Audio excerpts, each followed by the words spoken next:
The Pacific dawn of June 3, 1942, painted the waters around Midway Atoll in deceptive tranquility. Admiral Isoroku Yamamoto stood on the bridge of the battleship Yamato, 300 miles northwest of the tiny coral outpost that would determine the fate of his empire. His weathered hands traced the edges of his tactical charts, each line representing months of meticulous planning that would either crown Japan as master of the Pacific or herald the beginning of its downfall. The plan was audacious in its complexity. Operation Midway Island would lure the remaining American Pacific Fleet into a decisive battle, crushing what remained of their naval power after the devastating attack on Pearl Harbor 6 months earlier. Yamamoto's combined fleet had been divided into multiple strike forces, creating a web of steel and firepower that would converge on the small atoll. Like the closing fingers of a giant's fist, the northern force would simultaneously attack the Aleutian Islands, drawing American attention away from the main assault, while his mobile force under Vice Admiral Chuichi Nagumo would deliver the killing blow to Midway's defenses before turning their fury upon the American carriers 400 miles to the southeast. Nagumo's Kido Butai cut through the dark waters with predatory grace. The heart of Japan's naval might floated in perfect formation, the aircraft carriers Akagi, Kaga, Soryu, and Hiryu, their flight decks bristling with 229 of the finest aircraft in the Imperial Navy. These floating fortresses carried the dreams of a nation that had never known defeat, their holds packed with veteran pilots whose skill had been honed in the crucible of China and perfected over Pearl Harbor. The carriers moved like deadly whales through the ocean, their escorting battleships, cruisers, and destroyers forming protective rings around them. Lieutenant Commander Mitsuo Fukuda, hero of Pearl Harbor, walked the flight deck of the Akagi as mechanics performed final checks on his Nakajima Kate bomber. The same hands that had led the surprise attack on the American fleet now prepared for what many believed would be the final chapter of American resistance in the Pacific. The morning briefing had been electric with confidence. Intelligence suggested that the Americans possessed only 2, perhaps 3 operational carriers in the entire Pacific, against Japan's 4 fleet carriers and their seasoned aircrews. Such numbers represented not a challenge, but a formality, unknown to the approaching Japanese armada. The coral runways of Midway hummed with desperate preparation. Colonel Harold Shannon's Marine aircraft, a mixture of obsolete Brewster Buffaloes and newer Grumman Wildcats, sat ready for what their pilots knew would likely be a suicide mission. The island's defenders had spent days transforming their tiny outpost into a fortress of concrete and steel. But everyone understood that Midway's real value lay not in its ability to withstand assault, but in its role as bait in a trap that American intelligence had spent weeks preparing. The pieces of the greatest naval battle in Pacific history were sliding into position. With mechanical precision, Japanese confidence, built on 6 months of unbroken victory, sailed toward an island where American determination had been forged in the crucible of Pearl Harbor's flames. Neither force fully comprehended that the events of the next 4 days would not merely determine the fate of a small coral atoll, but would mark the high tide of Japanese expansion and the beginning of America's long march toward victory. The stage was set for a confrontation that would reshape the Pacific War, where Japan's proud fleet would face the calculated destruction that American intelligence and courage would unleash upon the waters of Midway. Dawn on June 4, 1942, broke across Midway Atoll with the kind of crystal clarity that made death visible from great distances. At 4:30 in the morning, the first Japanese strike wave lifted from the carriers of the Kido Butai, 108 aircraft climbing into the pale sky like a mechanized flock of predatory birds. Lieutenant Joichi Tomonaga led this aerial armada toward the sleeping American base, his horizontal bombers, dive bombers, and fighters carrying enough explosive power to reduce Midway's installations to smoking rubble. But Midway was not sleeping. American radar operators had been tracking the incoming formation for over an hour, their primitive but effective equipment painting the approaching doom across green screens.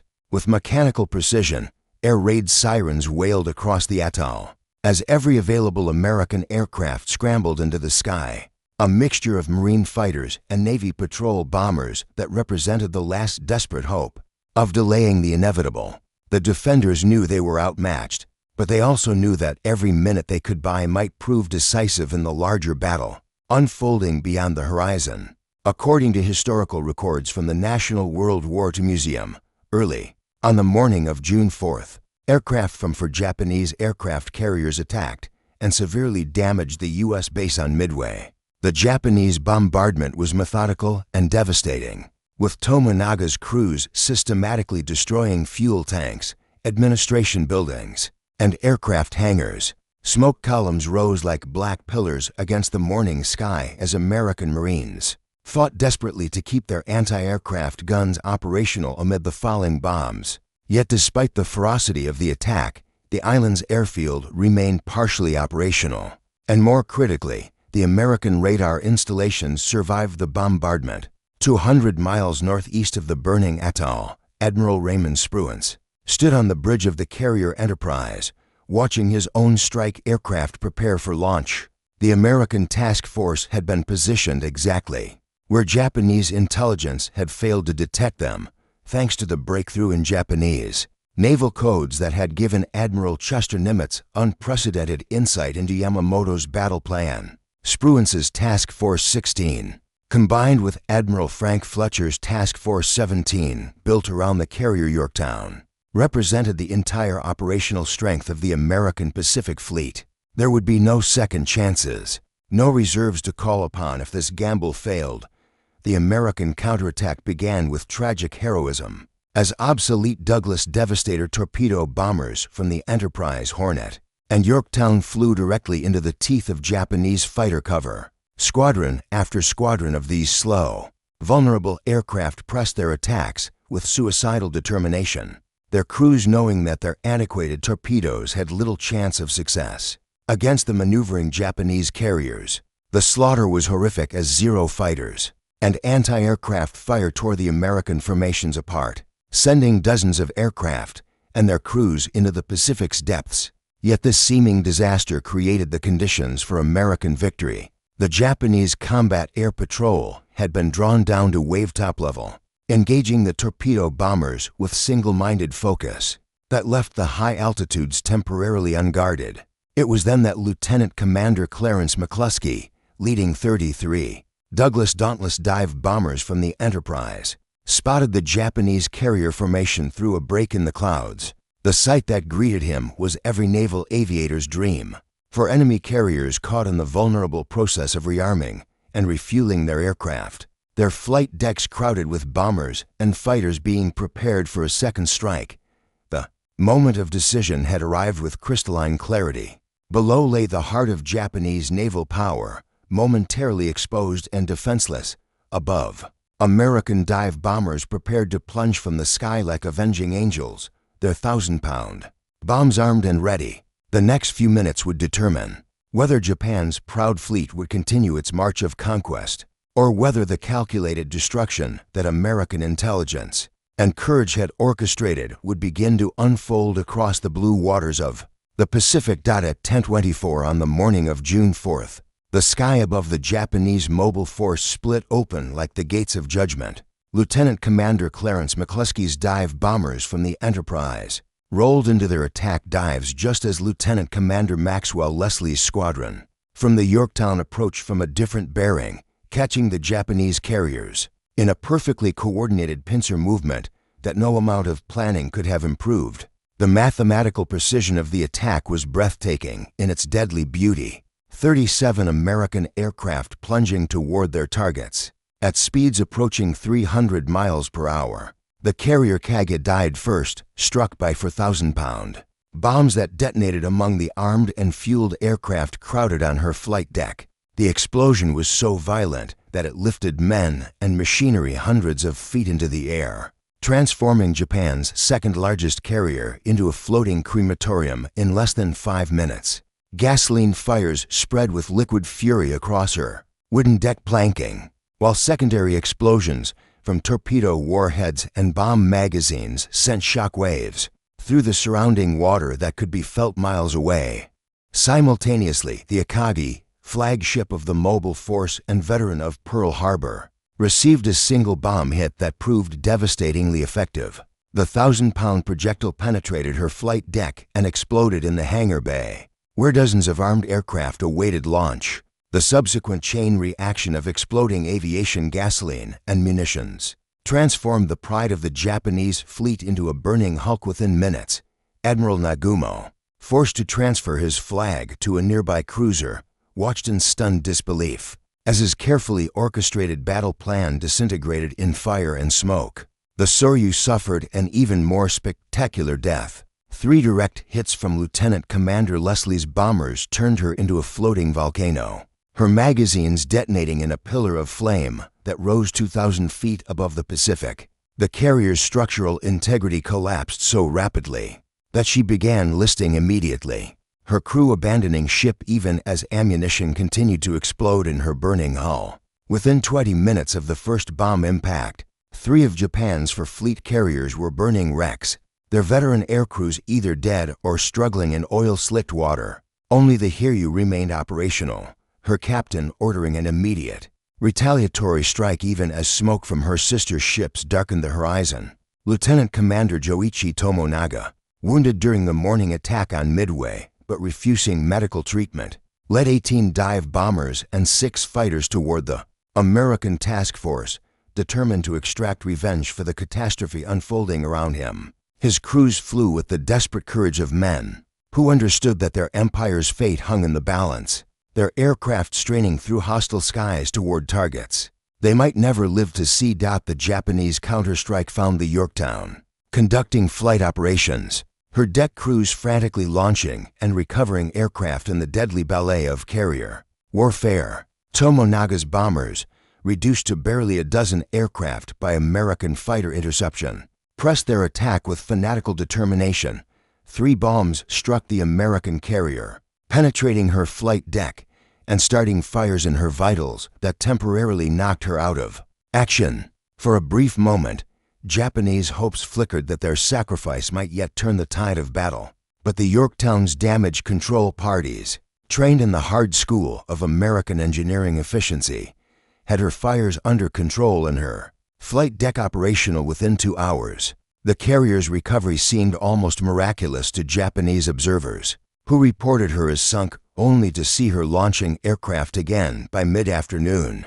The resilience of American damage control would prove as decisive as the accuracy of American bombing, demonstrating that industrial might and technical competence could overcome even the most determined warrior spirit. As the afternoon sun climbed higher over the Pacific battlefield, the full magnitude of the morning's destruction became apparent. 3 of Japan's fleet carriers lay burning or already beneath the waves, taking with them not only irreplaceable ships, but the cream of the Imperial Navy's aircrew. The trained pilots who had devastated Pearl Harbor, conquered the Dutch East Indies, and dominated the Pacific for 6 months were gone forever, victims of 5 minutes of perfectly executed American bombing that had turned the tide of the Pacific. War in a single, catastrophic engagement. The afternoon of June 4th transformed the burning Pacific into a stage for the final act of Japanese carrier aviation's golden age. Admiral Tamon Yamaguchi, commanding the Hiryu from her bridge, understood with crystalline clarity that his ship represented the last hope for salvaging victory. From the morning's catastrophe, the proud samurai tradition demanded that he extract maximum revenge for his fallen comrades, even if it meant the certain destruction of his own command. At 1:30 in the afternoon, he launched 10 K torpedo bombers and 6 Zero fighters toward the American task force, knowing that this desperate gamble represented Japan's final opportunity to strike back. The second Japanese attack wave, led by Lieutenant Hashimoto, approached Task Force 17 through a gauntlet of American fighter cover that had been reinforced throughout the morning. Wildcats and anti-aircraft fire tore into the formation with mechanical fury, but the remaining Japanese aircrews pressed forward with the suicidal determination that had characterized their military culture for 1,000 years. Their target, the carrier Yorktown, had miraculously recovered from the morning's bomb damage and was conducting flight operations. As if nothing had happened. At 2:45, Japanese torpedoes struck the Yorktown's port side with devastating effect. The explosions flooded her engine rooms and knocked out her electrical power, leaving the great ship dead in the water and listing heavily to port. Captain Elliot Buckmaster ordered abandon ship as damage control parties fought desperately to save their vessel, but the twin torpedo hits had inflicted mortal wounds that no amount of American engineering skill could heal. The Yorktown's air group transferred to the Enterprise and Hornet, consolidating American striking power just as Admiral Spruance prepared his final gambit. While the Yorktown fought for her life, American search planes had located the Hiryu, still operational and preparing another strike wave. The Japanese carrier's position, approximately 100 miles northwest of the American task force, placed her within perfect range of Admiral Spruance's remaining dive bombers. At 5 o'clock, 24 Dauntless aircraft from the Enterprise and Hornet began their approach to the last operational Japanese fleet carrier, their pilots understanding that this final attack would determine whether Japan retained any offensive capability in the Pacific. The attack on the Hiryu unfolded with the same devastating precision that had destroyed her sister ships, for direct bomb hits transformed the Japanese carrier into a blazing wreck within minutes, her flight deck collapsing into her hangar bay as aviation gasoline-fed fires that could be seen for 50 miles. Admiral Yamaguchi, true to the samurai code that had shaped his entire life, chose to go down with his ship rather than accept the disgrace of survival.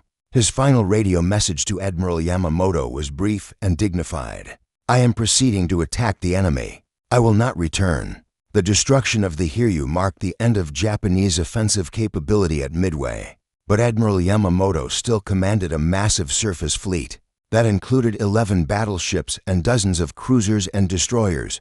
The aging architect of Pearl Harbor, sailing 300 miles behind his shattered carrier force, faced the most difficult decision of his distinguished career. His instinct as a warrior demanded that he close with the American fleet and seek decisive battle with his superior surface forces, but his intellect as a strategist recognized that the loss of his four fleet carriers had already determined the campaign's outcome. Throughout the night of June 4th to 5th, Yamamoto wrestled with the terrible mathematics of naval warfare. His surface ships possessed overwhelming firepower advantage in any gun battle, but they lacked the air cover necessary to approach the American carriers without suffering crippling losses. The American task force, while reduced to 2 operational carriers, still commanded the skies over the Central Pacific.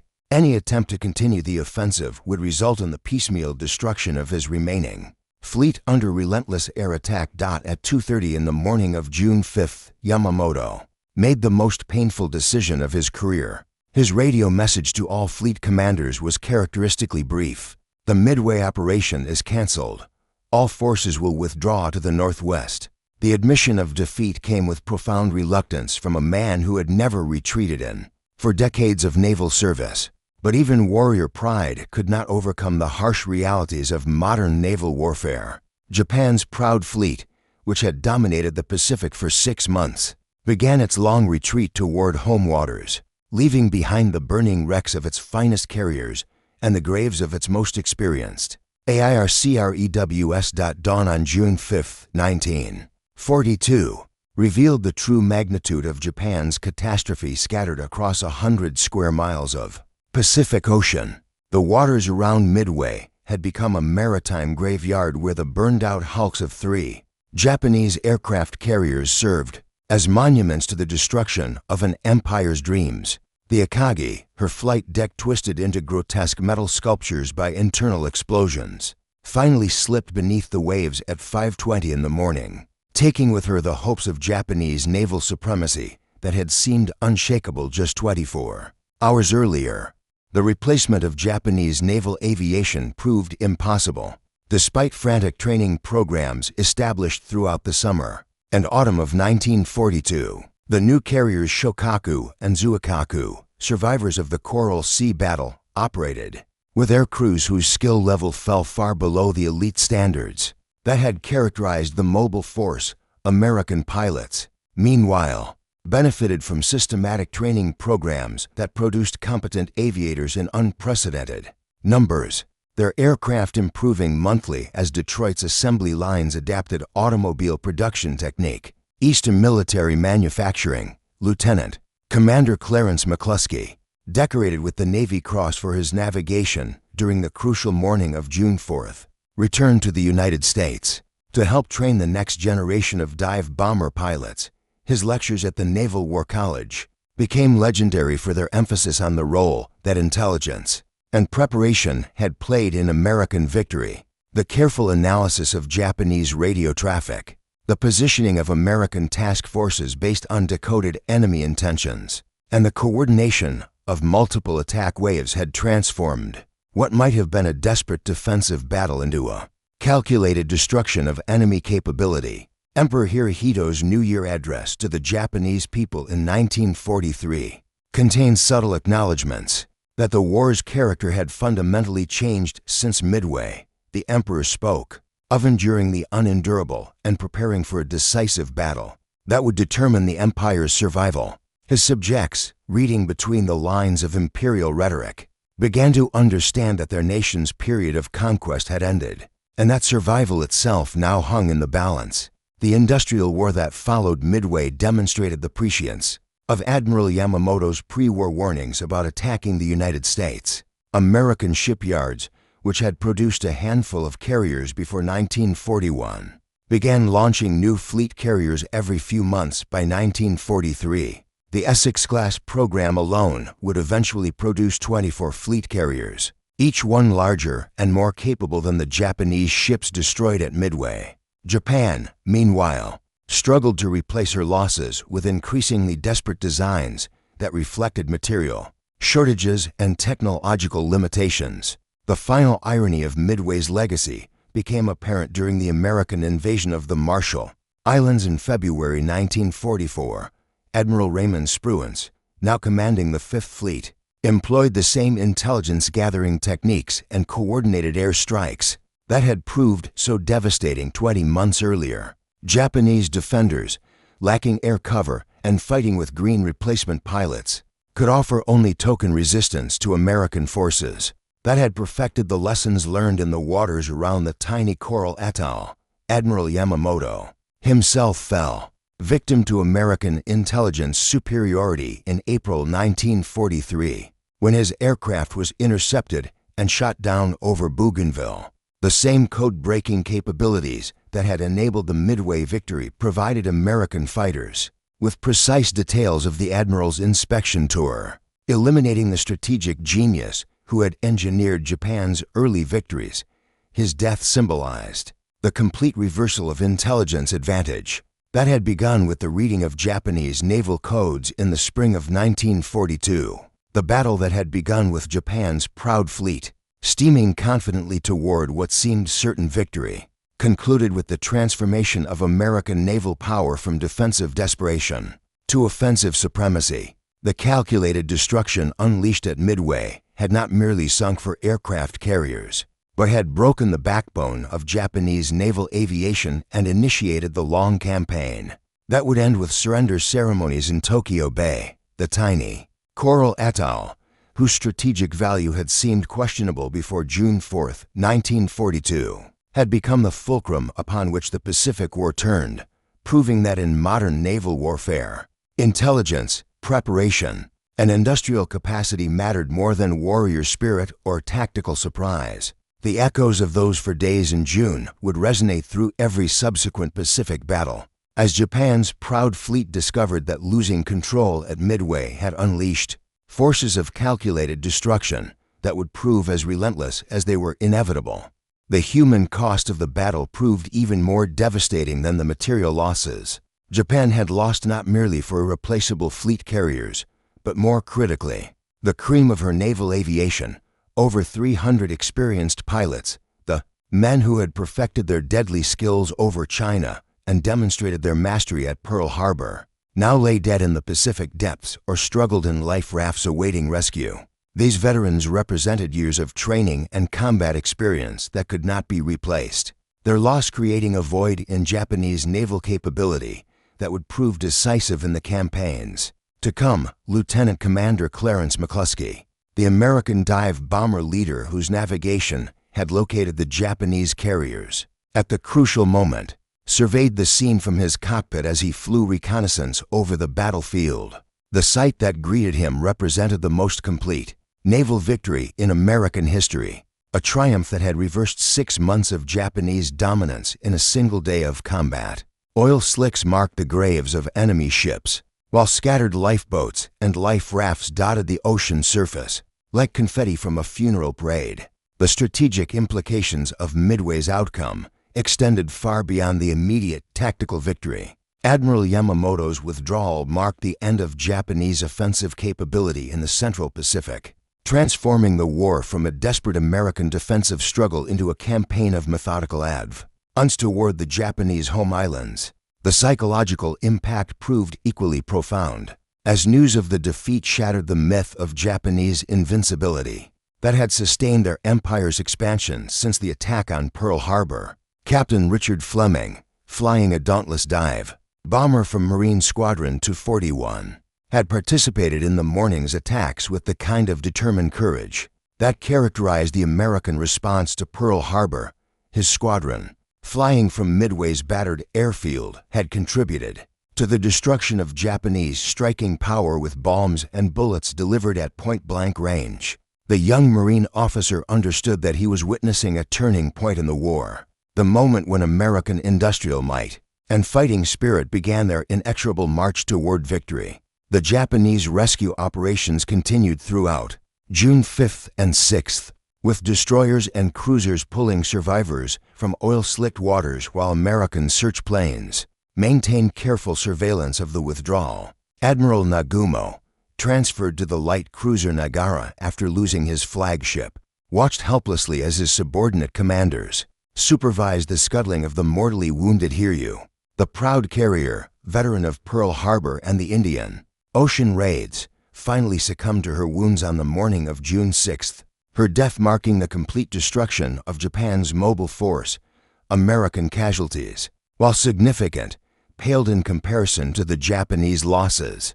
The Yorktown, though mortally wounded, had absorbed punishment that would have sunk lesser vessels, her crew's damage control efforts demonstrating the technical superiority that American industrial education had instilled in her sailors. Even her eventual loss to a Japanese submarine on June 7th could not diminish the magnitude of American victory, as 2 operational carriers remained to pursue the retreating Japanese fleet. The battle's conclusion left both sides to contemplate the war's transformation. Japan, which had begun the year as master of the Pacific, now faced the grim prospect of fighting a defensive campaign against an enemy whose industrial capacity dwarfed their own. America, bloodied but victorious, had proven that intelligence, courage, and superior technology could overcome numerical disadvantage and tactical surprise. The calculated destruction that American codebreakers and aircrews had unleashed upon Japan's proud fleet at Midway would echo through every subsequent campaign. As the Empire of the Rising Sun began its long, inevitable descent toward defeat, the aftermath of Midway rippled across the Pacific theater like shock waves from a massive explosion, transforming the strategic landscape of World War II with mathematical precision. In the week following the battle, Admiral Chester Nimitz surveyed damage reports and casualty lists that told a story of complete American vindication. The Japanese combined fleet, which had dominated Pacific waters for 6 months with apparent invincibility, was limping back to home ports with 4 fleet carriers destroyed and the myth of Japanese naval supremacy lying in ruins on the ocean floor. Emperor Hirohito received the news of Midway's outcome in the sacred silence of his private chambers, the weight of imperial responsibility settling upon his shoulders like lead armor. The brief radio reports from Admiral Yamamoto spoke in the coded language of military euphemism, but the emperor's advisors could not disguise the magnitude of the catastrophe. Japan's carrier striking force, the spearhead of her Pacific expansion, had been annihilated in a single day of combat that would be remembered as the turning point of the war. The industrial implications of Japan's losses became apparent within days of the battle's conclusion. The 4 fleet carriers destroyed at Midway represented not merely ships and aircraft, but entire ecosystems of military capability that had taken years to develop. The Akagi had been converted from a battlecruiser in 1927, her crew accumulating 15 years of operational experience that died with her in the Pacific depths. The Kaga, Soryu, and Hiryu had similarly served as training platforms for the naval aviation techniques that had made Japan supreme in carrier warfare, their destruction eliminating institutional knowledge that could never be recovered. American intelligence officers, analyzing captured documents and interrogating prisoners throughout the summer of 1942, began to comprehend the full scope of their victory. According to analysis from the Imperial War Museums, at the beginning of the Pacific War, Japan had 6 large carriers and 5 smaller ones, while the U.S. had only 3 large carriers in the theater. The destruction of 4 Japanese fleet carriers had not merely evened the numerical balance, but had eliminated the most experienced and capable elements of enemy naval aviation, leaving Japan with ships, but no experienced crews to operate them effectively.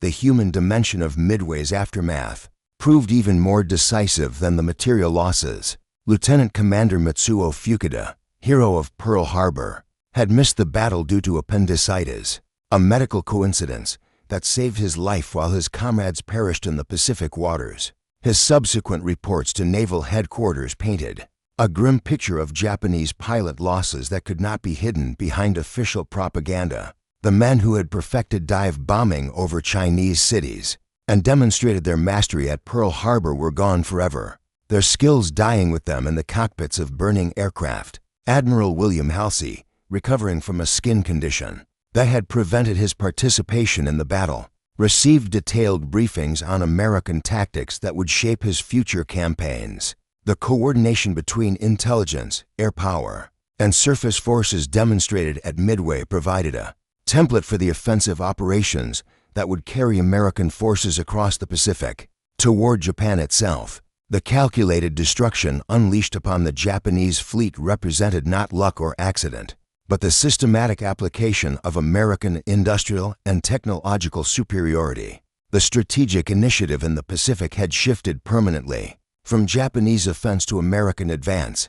Admiral Yamamoto, contemplating his shattered fleet from the bridge of the Yamato, understood that his nation's window of opportunity had closed forever. The brief period of Japanese naval supremacy, purchased with the surprise attack on Pearl Harbor, had been squandered in a single day of combat that demonstrated the futility of attacking a nation whose industrial capacity exceeded Japan's by factors of 10 or more. The psychological impact of Midway resonated through both military establishments.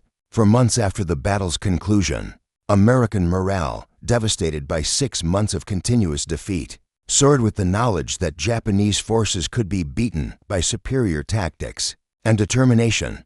Japanese confidence, built on an unbroken string of victories stretching back to the invasion of Manchuria, cracked like glass under the weight of catastrophic defeat. The rising sun, which had seemed destined to dominate the Pacific for generations, had reached its high water mark and begun the long recession toward final eclipse. 6 months after the guns fell silent at Midway, the full strategic consequences of Japan's defeat became apparent across the vast expanse of the Pacific theater. The American landings on Guadalcanal in August 1942 marked the beginning of the island-hopping campaign that would carry United States forces inexorably toward the Japanese home islands. Admiral Yamamoto, the architect of Pearl Harbor, found himself fighting a desperate defensive campaign with depleted carrier forces and inexperience.